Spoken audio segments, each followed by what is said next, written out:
కాంగ్రెస్ పై మాజీ మంత్రి కేటీఆర్ విమర్శలు సంధించారు. కాంగ్రెస్ నేతల వాదనలో పసలేదన్నారు. అందుకే వాటిని కప్పిపుచ్చుకునేందుకు డ్రామాలు ఆడుతున్నారని కేటీఆర్ మండిపడ్డారు. కాంగ్రెస్ ను వదలమని ప్రజల తరఫున పోరాడతామంటున్న కేటీఆర్ తో మా ప్రతినిధి చందు ఫేస్ టు ఫేస్. నిన్న ఇవాళ తోక ముడిచారు, పారిపోయారు. ఇందులో ఇంకా అర్థం చేసుకోవడానికి ఏం లేదు. ఎందుకంటే వాళ్ళకు కూడా తెలుసు వాళ్ళ వాదన ఎంత డొల్లనో తెలుసు. రిజర్వ్ బ్యాంక్ లెక్కలు వాళ్ళకు కూడా తెలుసు. అసలు అప్పులు ఎంతో తెలుసు. అప్పులు తెలుసు, వాళ్ళు చేసే తప్పులు కూడా తెలుసు. అందుకే వాటిని కప్పిపుచ్చుకోవడానికి ఇవాళ మా నాయకులను అరెస్ట్ చేయడం, అట్లాగే ఇక్కడికి వస్తారని చెప్పి తప్పించుకొని పారిపోయి గన్ పార్క్ దగ్గరికి వెళ్ళడం. మరి మేము గన్ పార్క్ దగ్గర పోతామంటే పోలీసు వాళ్ళ చేత అరెస్టులు చేయించడం.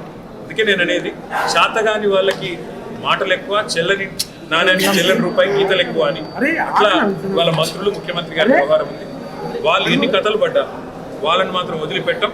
వాస్తవాలు ప్రజలకు చెప్తున్నారు. అంటే మీరు చేసిన అప్పుడు 8 లక్షల కోట్ల వాళ్ళు అంటున్నారు, మీరు 3.5 లక్షల కోట్లు అంటున్నారు. కానీ కాంగ్రెస్ ఇంకో వాదన చేస్తున్నారు, కార్పొరేషన్ ఈ మిగతా అప్పులు చూపెడుతున్నారు. చందు, ఇప్పుడు నువ్వు ఈ పక్కింటి వాళ్ళు అప్పు కూడా కలిపి నిన్న ఎత్తి మీద తిరుగుతే ఎవడేం చేస్తాడు? ఇప్పుడు కార్పొరేషన్ అప్పుడు ప్రభుత్వం కట్టదు.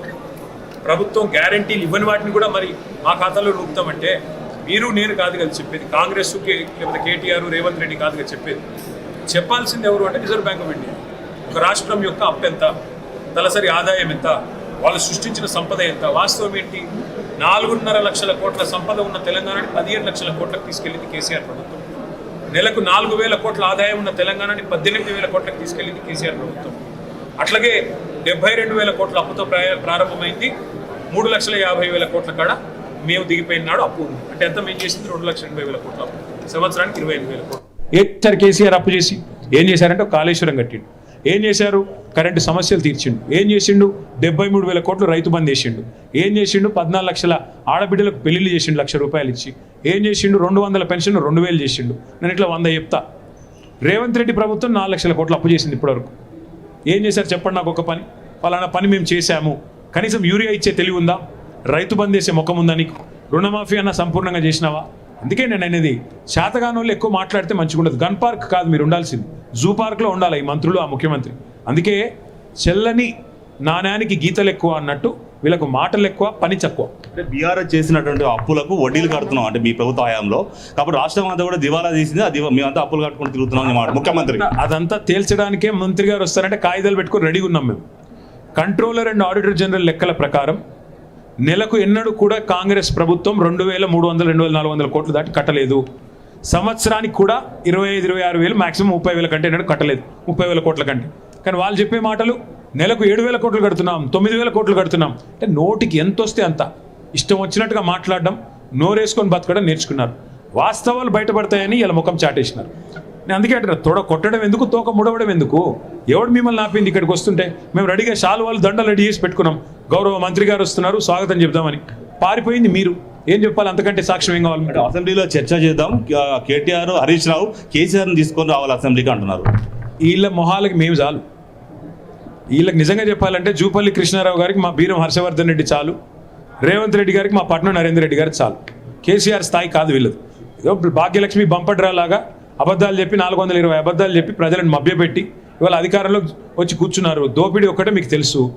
దోపిడీ గురించి అయితే ఎస్ ఒప్పుకుంటా నేను కూడా. మీరు పిహెచ్డీలు చేస్తున్నారు, మాకు ఎలిమెంటరీ పాఠశాలలో కూడా మాకు ప్రవేశం లేదు. కానీ మిగతా ఏ విషయాల్లో కూడా మీరు బీఆర్ఎస్కి సరితూగరు. మీ కేసీఆర్ స్థాయి కాదు. మీరు కేసీఆర్ స్థాయిలో నిజంగానే చర్చ కావాలనుకుంటే మీరు రాహుల్ గాంధీ గారిని పిలవండి, అప్పుడేమన్నా మాట్లాడతారు కేసీఆర్ గారు. మీ స్థాయికి కేసీఆర్ గారు అనవసరం. బండి సంజయ్ మాట్లాడుతూ ఈరోజు కాంగ్రెస్, బీఆర్ఎస్ రెండు కూడా బిగ్ బాస్ షో తలపించేలా చేశారని. సరిగ్గా బండి సంజయ్ గారి గురించి ప్రత్యేకంగా ఎందుకు, కానీ బండి సంజయ్ గారు కేంద్ర హోంశాఖ సహాయ మంత్రి గారు, వారిని నేను కోరుతా ఉన్నా, మీరు చెప్పండి దయచేసి.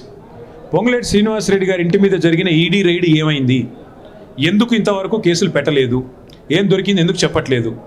ఎందుకు రేవంత్ రెడ్డి గారి బావమరిదికి మీ ప్రభుత్వం కాంట్రాక్ట్లు ఇస్తోంది? చెప్పండి. సృజన్ రెడ్డి గారికి మీ ప్రభుత్వం ఎందుకు కాంట్రాక్ట్లు ఇస్తోంది? ఎందుకు బీజేపీ ఎంపీలకు తెలంగాణలో రేవంత్ రెడ్డి గారు కాంట్రాక్ట్లు ఇస్తున్నారు? ఎందుకు ప్రధానమంత్రి, హోంమంత్రి ఇక్కడికి వచ్చి రేవంత్ రెడ్డి అవినీతి మీద ఆరోపణలు చేసినా ఇప్పటికి 30 నెలలైనా ఎక్కడ ఒక్క అడుగు కూడా ఎందుకు ముందు పడట్లేదు? సింగరేణిలో జరిగిన కుంభకోణాల మీద కిషన్ రెడ్డి గారు ఎందుకు మౌనంగా ఉన్నారు? ఇవన్నీ కూడా సమాధానాలు చెప్పాల్సింది కేంద్ర ప్రభుత్వం.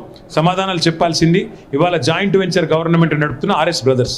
ఆర్ఎస్ బ్రదర్స్ ఎవరో నాకంటే బాగా వారికే తెలుసు. చూసినట్టయితే ఖచ్చితంగా ఇప్పటికైనా ముఖ్యమంత్రి కానీ మంత్రులు కానీ తెలంగాణ భవన్కి వచ్చినా ఎక్కడికి వచ్చిన చర్చకు అయితే తాము సిద్ధంగా ఉన్నామని చెప్తారు. ముఖ్యంగా తెలంగాణలో కాంగ్రెస్ బీజేపీ జాయింట్ వెంచర్ నడుస్తుందని కేటీఆర్ చెప్తున్నారు. వీడియో జర్నలిస్ట్ భవానీ శంకర్తో చంద్రశేఖర్, ప్రైమ్ 9 న్యూస్, తెలంగాణ భవన్ నుంచి.